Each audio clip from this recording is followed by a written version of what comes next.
Assalamualaikum warahmatullahi wabarakatuh. Berjumpa kembali.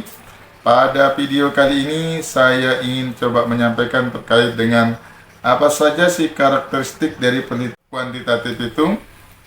Ya, simak penjelasannya dalam video berikut ini.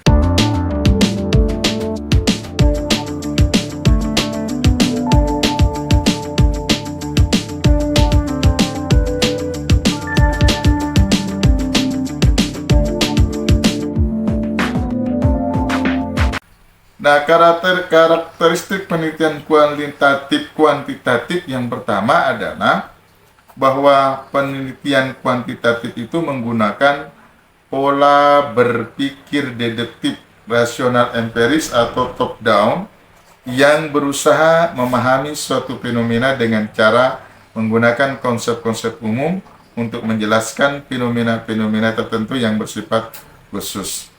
Jadi dalam penelitian kuantitatif itu pola berpikirnya adalah deduktif. Dia bisa saja dari rasional empiris atau top down, sehingga nanti bisa saja pola pemikirannya itu dari umum ke khusus atau khusus ke umum.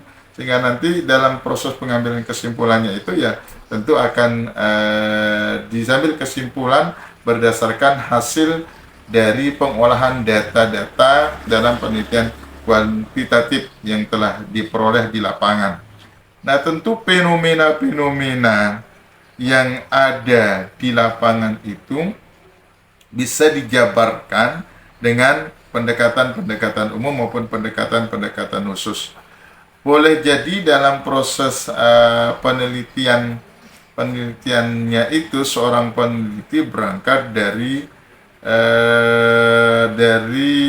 konsep umumnya dulu, baru nanti dia ke konsep khususnya, sehingga nanti di dalam pembuatan latar belakang itu juga harus betul-betul menggambarkan terkait dengan karakteristik dari fenomena yang sedang dia angkat itu, sehingga nanti di dalam latar belakang itu juga bisa seorang pembaca bisa menggambarkan yang ingin diteliti di dalam pada seorang peneliti dalam parabel ini adalah terkait dengan fenomena A dengan indikator 1, 2, dan 3. Sehingga dalam karakteristik penelitian kuantitatif yang pertama itu adalah tentu dia menggunakan pola pikir deduktif. Yang kedua, bahwa karakteristik dari penelitian kuantitatif yang kedua itu adalah logika yang dipakai adalah logika positivis atau positivisme.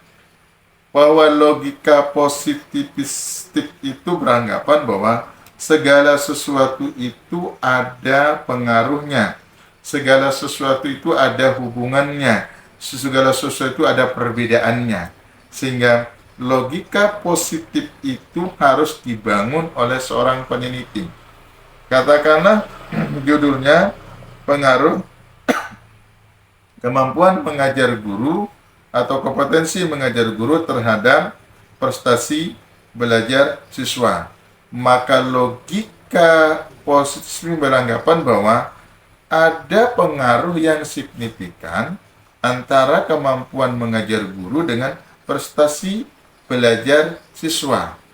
Persoalannya seberapa besar pengaruhnya atau seberapa kuat pengaruhnya itu, ya tentu nanti akan terjawab dalam analisa data yang dilakukan oleh seorang peneliti setelah dia memperoleh data di lapangan.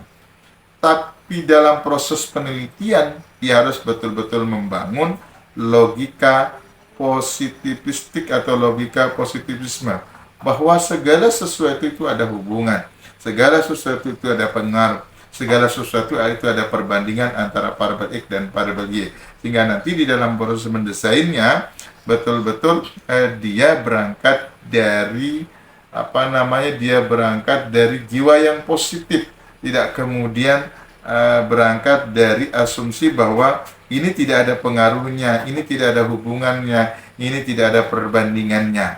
Maka ciri yang kedua adalah logika yang dipakai adalah logika positivistik. Kemudian ciri penelitian kuantitatif yang ketiga itu adalah proses penelitian mengikuti prosedur yang telah direncanakan. Pada video sebelumnya sudah saya sampaikan bahwa di dalam penelitian kuantitatif itu ada desain atau prosedurnya. Maka desain atau prosedur yang dibuat oleh, yang direncanakan oleh seorang peneliti menjadi pijakan seorang peneliti untuk melakukan penelitian kuantitatif itu. Desain itu harus dibangun, harus dibuat, harus dirancang sebelum peneliti ke lapangan. Karena di dalam perencanaan prosedur desain itu akan tergambar langkah-langkah apa yang harus dilakukan seorang peneliti pada saat dia merancang, pada saat dia di lapangan, pada saat dia mengolah data, sampai kepada proses pengambil kesimpulan. Sehingga urutannya jelas, dia tidak parsial.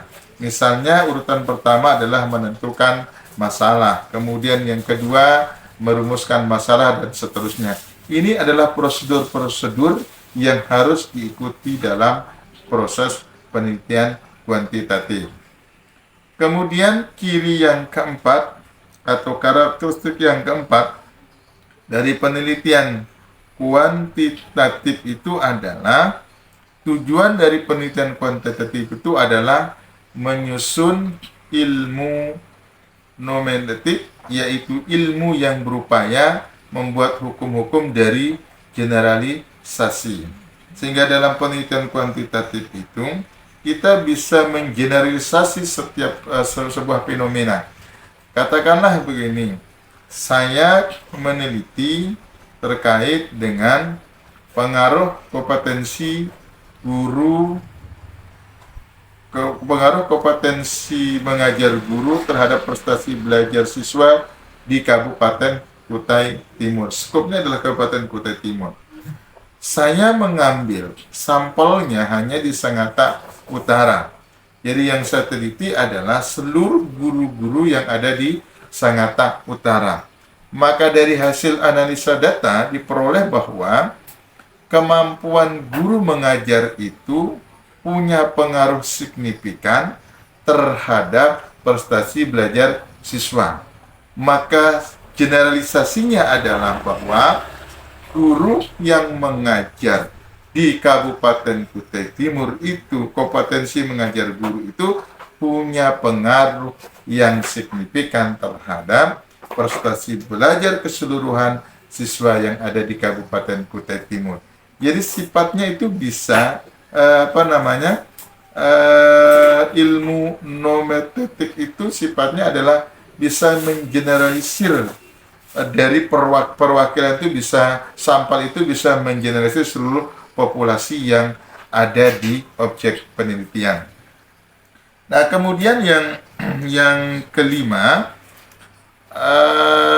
karakteristik dari penelitian kuantitatif yang kelima itu adalah subjek yang diteliti, data yang dikumpulkan, dan sumber data yang dibutuhkan, serta alat pengumpulan data yang dipakai sesuai dengan apa yang telah direncanakan sebelumnya. Artinya bahwa ketika saya menentukan subjek penelitiannya itu adalah guru di guru di Sangatta Utara semua, maka itu yang menjadi subjek penelitian saya. Tidak boleh kemudian pindah ke yang lain. Kalau kemudian saya menentukan data yang saya kumpulkan adalah misalnya terkait dengan data-data variabel X dan variabel Y, maka saya fokus di variabel X dan variabel Y. Tidak kemudian memikirkan variabel-variabel yang lain. Kemudian sumber data yang dibutuhkan serta alat pengumpulan data itu harus disesuaikan dengan perencanaan, sesuai dengan prosedur yang sudah direncanakan sebelum seorang peneliti melakukan penelitian ke lapangan. Sehingga ketika prosedur itu dijalankan dengan baik, maka tentu hasil penelitian itu akan maksimal sesuai dengan harapan dari seorang peneliti. Demikian yang bisa saya berikan. Kita lanjut pada video berikutnya terkait dengan masih berbicara dengan karakteristik penelitian kuantitatif bagian yang kedua. Terima kasih, semoga ada manfaatnya. Saya akhiri. Assalamualaikum warahmatullahi wabarakatuh.